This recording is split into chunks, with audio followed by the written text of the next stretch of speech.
ناظرین، اللہ تعالیٰ نے قرآن حکیم کی سورہ بقرہ میں تابوت سکینہ کا ذکر کیا ہے۔ سورۃ البقرہ کی آیت نمبر 248 کا ترجمہ ہے کہ اور بنی اسرائیل سے ان کے نبی نے کہا کہ طالوت کی بادشاہی کی یہ نشانی ہے کہ تمہارے پاس وہ صندوق واپس آئے گا جس میں تمہارے رب کی طرف سے اطمینان ہے، اور کچھ بچی ہوئی چیزیں ہیں ان میں سے جو موسیٰ اور ہارون کی اولاد چھوڑ گئی تھی۔ اس صندوق کو فرشتے اٹھا لائیں گے، بے شک اس میں تمہارے لیے پوری نشانی ہے اگر تم ایمان والے ہو۔ قرآن حکیم کی اس آیت مبارکہ سے تابوت سکینہ کی موجودگی اور اس کی پاکی اور اہمیت کا اندازہ ہوتا ہے۔ اس آیت میں طالوت اور تابوت سکینہ کا جو واقعہ بیان کیا گیا ہے اس کا ذکر اس ویڈیو میں آگے چل کر کریں گے، لیکن اس سے پہلے یہ جان لینا ضروری ہے کہ آخر یہ تابوت سکینہ ہے کیا۔ تو ناظرین، تابوت سکینہ میں تابوت سے مراد لکڑی کا صندوق ہے، اور سکینہ کا مطلب تسکین کی چیزیں، یعنی دل کو سکون اور روحانی طاقت بخشنے والی چیزیں۔ علامہ بغوی سید محمد مرتضی زبیدی نے لکھا ہے کہ سکینہ وہ اطمینان، چین و قرار اور سکون ہے جو اللہ تعالیٰ اپنے مومن بندے کے دل میں اس وقت نازل فرماتا ہے جبکہ وہ ہولناکیوں کی شدت سے مضطرب ہو جاتا ہے، پھر اس کے بعد جو کچھ بھی اس پر گزرے وہ اس سے گھبراتا نہیں ہے۔ یہ اس کے لیے ایمان کی زیادتی، یقین میں قوت اور استقلال کو ضروری کر دیتا ہے۔ اس طرح تابوت سکینہ سے مراد لکڑی کا ایسا صندوق ہے جس میں اطمینان قلب اور تسکین کا سامان موجود ہے۔ روایت میں ہے کہ یہ تابوت شمشاد کی لکڑی سے بنا ہے اور اس میں بنی اسرائیل کے انبیاء کے تبرکات ہیں۔ تابوت سکینہ کے متعلق اکثر مفسرین کا خیال ہے کہ یہ حضرت آدم علیہ السلام پر نازل ہوا تھا اور آپ علیہ السلام کی وفات تک آپ علیہ السلام کے پاس ہی رہا۔ اس کے بعد یہ تابوت یکے بعد دیگرے آپ علیہ السلام کی اولاد کو ملتا رہا۔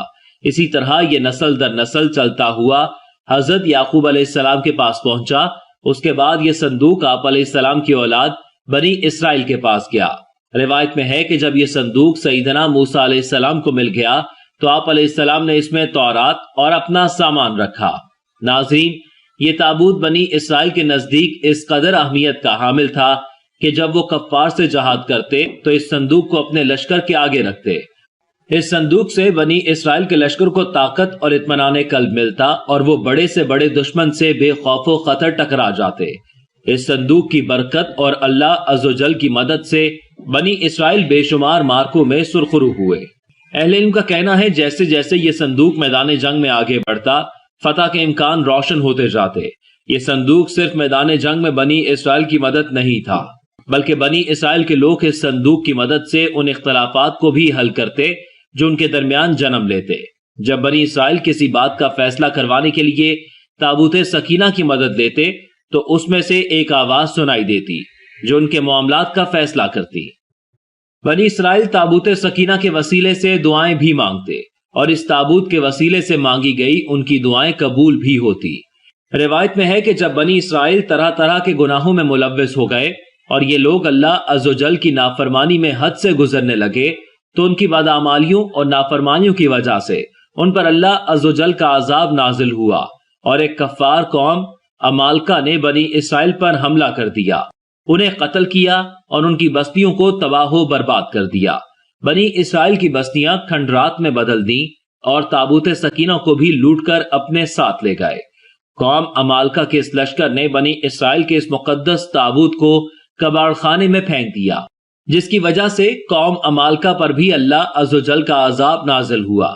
تابوت سکینہ کی بے ادبی پر عمالقہ قوم طرح طرح کی بیماریوں میں گرفتار ہو گئی، یہاں تک کہ ان کے شہر ویران ہونا شروع ہو گئے۔ تو انہیں خیال آیا کہ یقیناً یہ بنی اسرائیل کے مقدس صندوق کی بے حرمتی کی وجہ سے ہوا ہے۔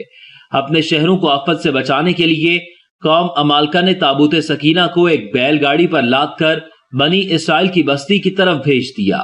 اس دوران اللہ عز و جل نے آسمانوں سے 4 فرشتوں کو اس تابوت کی حفاظت پر مامور فرمایا، جو اس صندوق کو بحفاظت بنی اسرائیل کے پاس واپس لے گئے، اور اس طرح انہیں اپنی کھوئی ہوئی دولت اور طاقت دوبارہ واپس مل گئی۔ ناظرین، جیسا کہ قرآن حکیم میں ہے کہ تابوت سکینہ کی واپسی کو بنی اسرائیل نے طالوت کی بادشاہی کی نشانی تسلیم کیا اور اسے بادشاہ بنا دیا، جس بات پر وہ پہلے راضی نہیں تھے۔ جب اللہ عز و جل کے حکم سے انہیں تابوت واپس مل گیا تو وہ طالوت کو بادشاہ ماننے پر تیار ہو گئے۔ ناظرین، جس وقت تابوت سکینہ طالوت کے قبضے میں آیا تو اس نے حضرت موسیٰ علیہ السلام کا عصا، ان کی مقدس جوتیاں، حضرت ہارون علیہ السلام کا عمامہ، حضرت سلیمان علیہ السلام کی انگوٹھی، تورات کی تختیوں کے چند ٹکڑے، کچھ من و سلوہ اور اس کے علاوہ انبیاء کرام علیہ السلام کی صورتوں کے حلیے وغیرہ موجود تھے۔ طالوت کے بعد بنی اسرائیل کی بادشاہت سیدنا حضرت داؤد علیہ السلام کو ملی۔ آپ علیہ السلام کے زمانے تک اس تابوت کو رکھنے کے لیے کوئی خاص بندوبست نہیں تھا، تو حضرت داؤد علیہ السلام نے اللہ تعالیٰ کے حکم سے بیت المقدس میں اس تابوت کو رکھنے کے لیے ایک عمارت کی تعمیر شروع کی، جسے یہودی ہیکل سلیمانی کہتے ہیں۔ حضرت داؤد علیہ السلام نے تابوت سکینہ کو محفوظ کرنے کے لیے جس عمارت کی بنیاد رکھی وہ آپ علیہ السلام کی حیات مبارکہ میں مکمل نہ ہو سکی، جسے بعد میں آپ علیہ السلام کے بیٹے سیدنا سلیمان علیہ السلام نے مکمل کیا۔ اسی لیے اس عمارت کو ہیکل سلیمانی کے نام سے جانا جاتا ہے۔ جب یہ عمارت تعمیر ہو گئی تو اس میں تابوت سکینہ کو پورے احترام کے ساتھ رکھا گیا۔ اس طرح یہ مقام یہودیوں کا مقدس ترین مقام بن گیا۔ بعد کے زمانے میں ہونے والی جنگوں نے ہیکل سلیمانی کو بہت نقصان پہنچایا، لیکن بابل کے بادشاہ بخت نصر نے اس کو مکمل طور پر جلا دیا اور تابوت سکینہ کو اپنے ساتھ لے گیا۔ اس کے بعد تابوت سکینہ کہیں غائب ہو گیا اور آج تک اس کا کوئی نشان نہیں ملا۔ آج بھی بہت سارے ماہر آثار قدیمہ، خصوصاً یہودی مذہب سے تعلق رکھنے والے ماہر تابوت سکینہ کو ڈھونڈ رہے ہیں تاکہ وہ اپنی کھوئی ہوئی طاقت کو دوبارہ حاصل کر کے دنیا پر قبضہ کر سکیں۔ تابوت سکینہ کی موجودہ حقیقت کے حوالے سے جو نظریہ زیادہ مستند ہے وہ یہ ہے کہ اس وقت یہ تابوت حضرت سلیمان علیہ السلام کے محل میں کہیں دفن ہے، جو فلسطین میں آج بھی گم ہے، جس کو یہودی کافی عرصے سے ڈھونڈنے کی کوشش کر رہے ہیں اور آئے دن بیت المقدس میں کھدائی کرتے رہتے ہیں۔